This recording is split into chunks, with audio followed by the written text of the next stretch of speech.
नमस्कार। आप सबसे एक विनती है कि इस न्यूज पॉडकास्ट को अंत तक जरूर सुनें और ये न्यूज पॉडकास्ट आप किस जगह से सुन रहे हैं, हमें कमेंट बॉक्स में जरूर बताइए।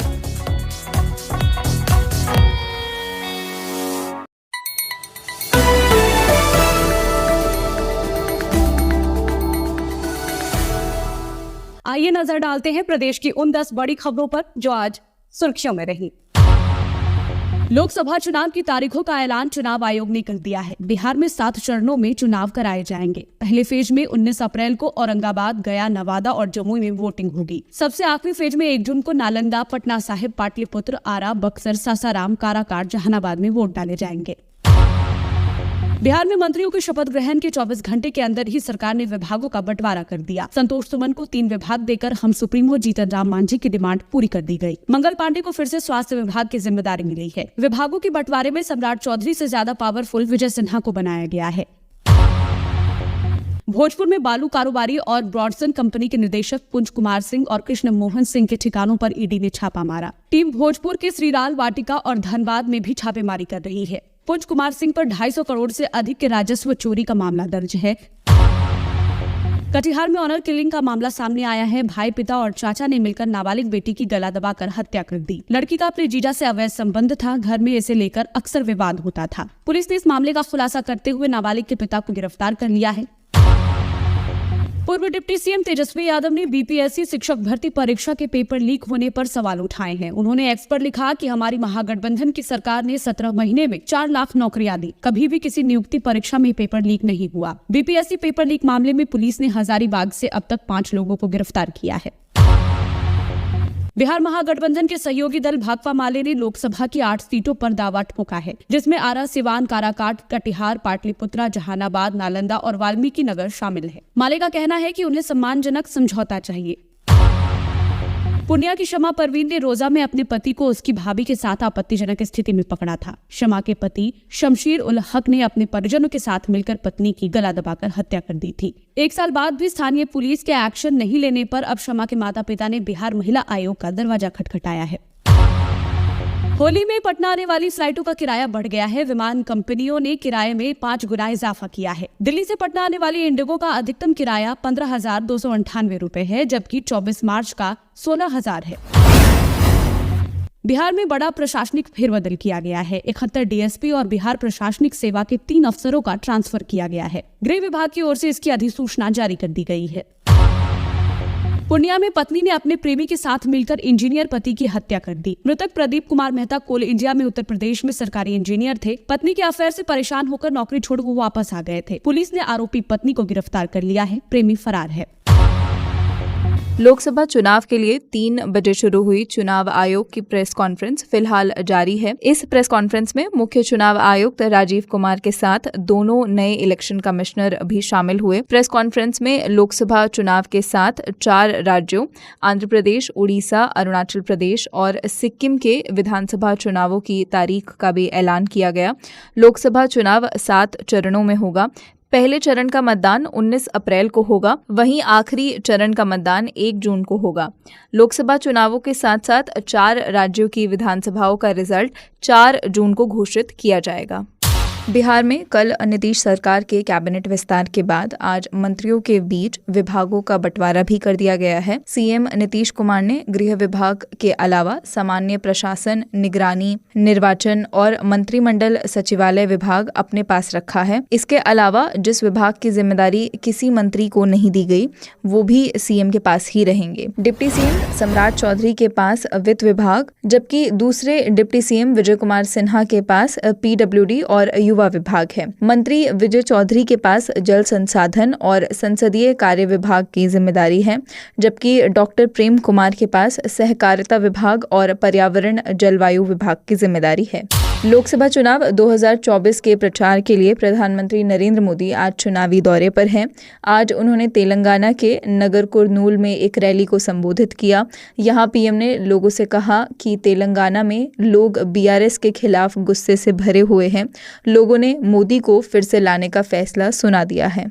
मशहूर गायिका अनुराधा पौडवाल आज भारतीय जनता पार्टी में शामिल हो गई। बीजेपी ज्वाइन करने के बाद अनुराधा पौडवाल ने कहा कि मुझे खुशी हो रही है कि मैं आज उन लोगों को ज्वाइन कर रही हूं जिनका सनातन से गहरा नाता है। उन्होंने अपने करियर के बारे में बताया कि मैंने फिल्म इंडस्ट्री में डिवोशनल गाने भी गाए हैं। साथ ही जिस वक्त रामलला की स्थापना हुई वहाँ मुझे गाने का मौका मिला, ये मेरा सौभाग्य है। सीए के नियमों पर तत्काल रोक लगाने की मांग को लेकर एआईएमआईएम अध्यक्ष असदुद्दीन ओवैसी ने सुप्रीम कोर्ट का रुख किया है। ओवैसी ने सुप्रीम कोर्ट में दाखिल अपनी याचिका में कहा है कि 1955 के नागरिकता कानून की धारा 6B के मुताबिक अदालत में मामले के लंबित रहने तक नागरिकता की मांग करने वाले किसी भी आवेदन पर फैसला नहीं हो सकता। हरियाणा की बीजेपी सरकार में मंत्री रहे अनिल विज ने बड़ा बयान दिया है। उन्होंने कहा कि नई कैबिनेट के शपथ ग्रहण के बाद किसी ने भी उनसे बात नहीं की। अनिल विज ने ये भी कहा कि मुझे किसी ने मनाने की भी कोशिश नहीं की।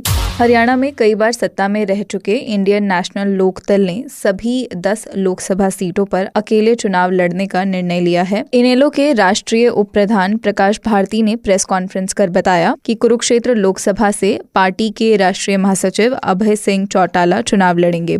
उन्होंने ये भी बताया कि लोकसभा चुनाव के लिए चुनाव समिति बनाई गई है। इससे पहले अभय चौटाला ने इसी हफ्ते प्रदेश की सभी 10 लोकसभा सीटों पर चुनाव लड़ने का ऐलान किया था। लोकसभा चुनावों को लेकर आंध्र प्रदेश की रूलिंग पार्टी वाईएसआरसीपी ने प्रदेश की 25 लोकसभा सीटों के लिए उम्मीदवारों की घोषणा कर दी है। इसके साथ ही पार्टी ने विधानसभा चुनाव के लिए प्रदेश के सभी 175 सीटों पर उम्मीदवारों के नाम का ऐलान कर दिया है। आंध्र प्रदेश के मुख्यमंत्री और वाईएसआरसीपी अध्यक्ष वाईएस जगनमोहन रेड्डी ने आज उम्मीदवारों की आधिकारिक सूची जारी की है। भारतीय जनता पार्टी ने आज अपने चुनावी कैंपेन में मैं मोदी का परिवार हूं का थीम सॉन्ग लॉन्च कर दिया है। ये वीडियो पीएम मोदी ने सोशल मीडिया प्लेटफॉर्म पर शेयर किया, जिस पर लिखा था मेरा भारत मेरा परिवार। वीडियो में देश के हर एक कोने के लोगों की झलक दिखाई दे रही है। महिलाओं से लेकर किसान, मजदूर और युवाओं के लिए लागू की गई योजनाओं का इस वीडियो में एक जिक्र है। दिल्ली शराब घोटाले में गिरफ्तार बीआरएस नेता के कविता को आज कोर्ट में पेश किया गया। ईडी ने कविता की 10 दिन की हिरासत मांगी है। उधर के कविता ने अपनी गिरफ्तारी को अवैध बताया और अपने स्वास्थ्य के खराब होने का हवाला दिया। के कविता की तरफ से पेश हुए वरिष्ठ वकील विक्रम चौधरी ने कोर्ट में कहा कि कविता का बीपी हाई है और हार्ट रेट नॉर्मल नहीं है। उन्हें सुबह 3 बजे तक जबरदस्ती इंजेक्शन लगाया गया। केंद्र सरकार ने जम्मू कश्मीर लिबरेशन फ्रंट पर लगा बैन 5 साल के लिए बढ़ा दिया है। गृह मंत्रालय ने कहा कि उसका ये कदम JKLF-Y नामक संगठन के खिलाफ प्राप्त इनपुट के बाद आया है, क्योंकि वो उन गतिविधियों में शामिल है जो देश की सुरक्षा से खिलवाड़ कर सकती है। सिक्किम और अरुणाचल प्रदेश में 19 अप्रैल को और आंध्र प्रदेश में 13 मई एक चरण में मतदान होगा। ओडिशा में 13, 20 और 25 मई तथा 1 जून को 4 चरणों में वोट डाले जाएंगे। बिहार, गुजरात, हरियाणा, महाराष्ट्र, झारखंड, उत्तर प्रदेश और त्रिपुरा में विधानसभा की 26 सीटों के उपचुनाव के लिए भी मतदान होगा। चुनाव कार्यक्रम की घोषणा के साथ ही चुनाव की आदर्श आचार संहिता लागू हो गई है। वर्तमान लोकसभा का कार्यकाल इस वर्ष 16 जून को समाप्त हो रहा है। राजनीतिक दलों ने चुनाव कार्यक्रमों की घोषणा का स्वागत किया है। भाजपा के वरिष्ठ नेता और प्रधानमंत्री नरेंद्र मोदी ने कहा है कि भाजपा सुशासन के अपने रिकॉर्ड और सभी क्षेत्रों में किए गए कार्यों के आधार पर जनता के पास जाएगी।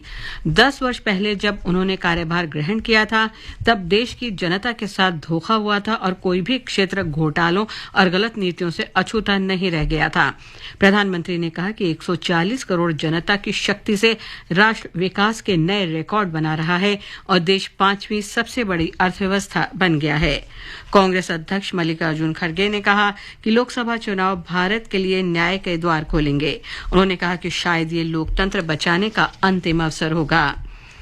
भाजपा के वरिष्ठ नेता और प्रधानमंत्री नरेंद्र मोदी ने लोकसभा चुनाव के दौरान भ्रष्टाचार खत्म करने और विकास लाने के लिए जनता से समर्थन मांगा है। श्री मोदी ने आज कर्नाटक के कलबुर्गी में एक जनसभा में कहा कि कर्नाटक में आयुष्मान भारत योजना के अंतर्गत 80 लाख लोगों को लाभ हुआ है और 75 लाख परिवारों को जल जीवन मिशन के माध्यम से नल से जल मिला है। उन्होंने कहा कि उज्ज्वला योजना से 40 लाख से अधिक महिलाओं को रसोई गैस कनेक्शन मिला। प्रधानमंत्री आवास योजना से 8 लाख लोगों को घर मिला। कांग्रेस अध्यक्ष मल्लिकार्जुन खड़गे ने आज बेंगलुरु में चुनाव वायदों की घोषणा की।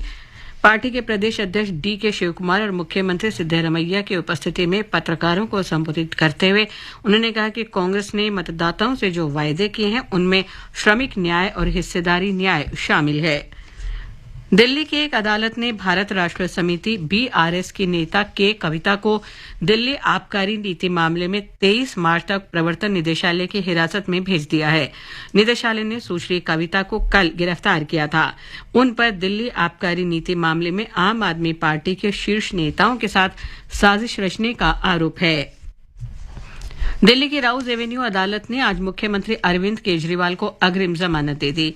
आबकारी नीति घोटाले मामले में प्रवर्तन निदेशालय ईडी के समन की अनदेखी के कारण उनकी गिरफ्तारी की आशंका के बीच ये जमानत दी गई है। निदेशालय ने बताया कि मुख्यमंत्री ने धन शोधन रोकथाम अधिनियम के अंतर्गत जारी 8 समन की अनदेखी की है। इसके साथ ही ये समाचार बुलेटिन समाप्त हुआ।